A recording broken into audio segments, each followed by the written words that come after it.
The Corruption Watch says it welcomes the judgment handed down by the Constitutional Court on Monday regarding the Independent Electoral Commissioner's appeal against the Electoral Court order on the eligibility of former President Jacob Zuma's candidacy in the upcoming election.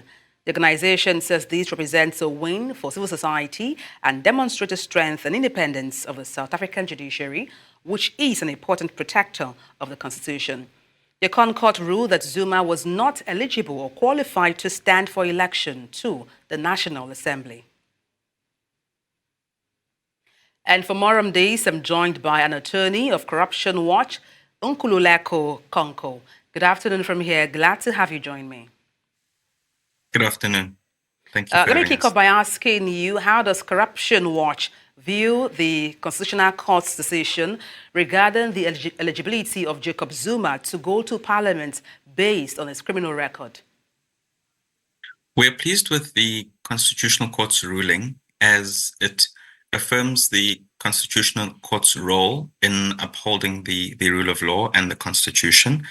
And it also confirms that the elected leaders should be held to a higher standard of account and that they are expected themselves to uphold the rule of law, the Constitution, and to promote both the Constitution and the rule of law in South Africa. But then in what ways does Corruption Watch, believe this judgment demonstrates the court's commitment to upholding the rule of law in South Africa? The court allowed for robust engagement from both the applicants as well as appellants as well as the respondents and the amici curiae, the friends of the court. And what the court's ruling does is that it really underpins how important it is for elected officials to respect the rule of law, to uphold the rule of law, and to promote the rule of law.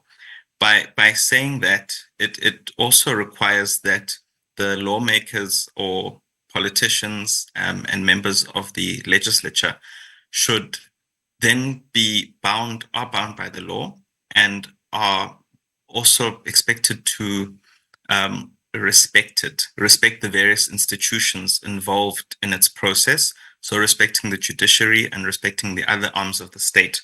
And with our history coming out of apartheid, it's extremely important that our politicians understand and expect and respect the rule of law itself, because we come from a position where we had rule by law. And this just means that there will hopefully be a general fairness and respect of the people's wishes and respect of the law itself. I know you talked about this ruling likely shaping the attitude of public officers, those in power, respecting the law and also the ethics of governance. But then how does Corruption Watch, plan to monitor and also advocate for the enforcement of these judgments to ensure its impact on promoting transparency and also accountability in government? Fortunately, Corruption Watch doesn't itself have to monitor the fact that the judgment is put into effect or the enforcement of the judgment.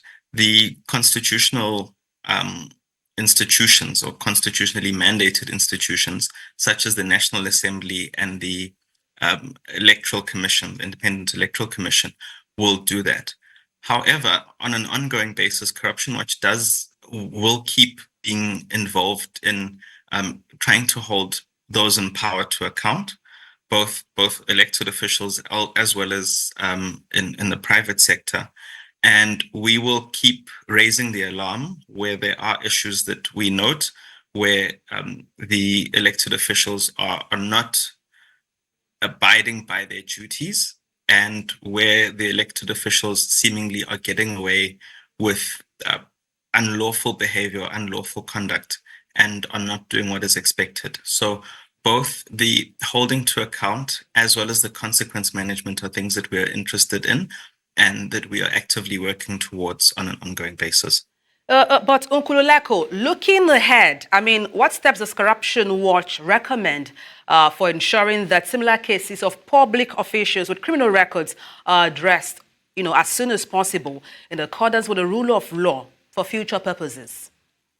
Okay. So I think that the judgment is very helpful in making it quite clear what the legal position is.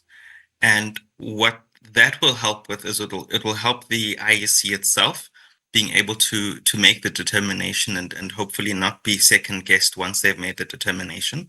It will help the electoral court also in exercising its duties so that it'll be clear that elected officials, at least in the National Assembly, will not be able to stand for political office if they have been convicted of a crime that falls within the category of Section 47 of our Constitution.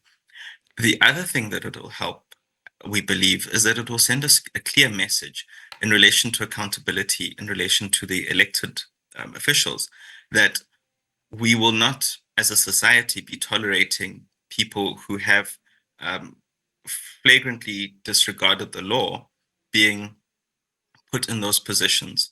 And one would hope that we would be able to see this filtering into the different spheres of government. So both the provincial legislatures as well as the local municipalities, not allowing people who go out of their way to disregard the law, then being put in positions of authority, positions where they handle public finances, make decisions on behalf of the electorate, and decisions where they might not be responsible in how they carry out their duties. The other Well, thing, of thank you course, is that so much. That's the most we can take. Thank you so much for your insight. Unkululeko Kanko, thank you once again. thank you.